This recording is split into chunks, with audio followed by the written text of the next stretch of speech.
নমস্কার, মন্ডল ক্রিস্টাল থেকে বলছি। দিদিভাই কোথা থেকে এসেছেন? আমি এসেছি বেলঘড়িয়া থেকে। আচ্ছা, আমাদের রিভিউ দেন যে আমাদের শপে এসে কেমন লাগলো, যেটা বাস্তব তাই বলবেন। হ্যাঁ, হ্যাঁ, একদম বাস্তবটাই বলছি যে আমি মেন্টালি খুব স্যাটিসফাইড, মানে আমার ভীষণ ভীষণ ভালো লেগেছে।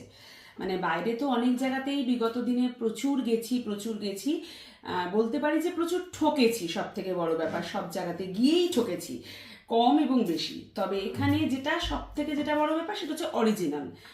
দাম যেটাই হোক না কেন রিজনেবল তো অবশ্যই, তার পাশাপাশি জিনিসটা হচ্ছে ভীষণ মানে অথেন্টিক এবং অরিজিনাল জিনিস পাওয়া আমরা যায়। কোয়ালিটি মেনটেন করি তো। একদম, আর যা একদম। দেখিয়েছি আপনাকে তাই দিয়েছি তো। একদম, আমি ভিডিওতে ফেসবুকে যা দেখেছি বা আমাকে দাদা হোয়াটসঅ্যাপেও যেটা দেখিয়েছে, এখানেও কিন্তু আমি সেম জিনিসটাই পেয়েছি, এবং যে দামটা আমাকে হোয়াটসঅ্যাপে বলেছে সে দামটাও কিন্তু আমি এখানে এসে আচ্ছা, আবার আসবেন আমাদের শপে। আর আমাদের অ্যাড্রেস এটা মসলন্দপুর। আর আমাদের কাছে সব ধরনের জেমস্টোন ক্রিস্টাল আপনারা সঠিক দামে পেয়ে যাবেন। আর আমাদের একটাই লক্ষ্য, মানুষ যেন সঠিক দামে সঠিক জিনিস কিনতে পারে। ভালো থাকবেন সবাই।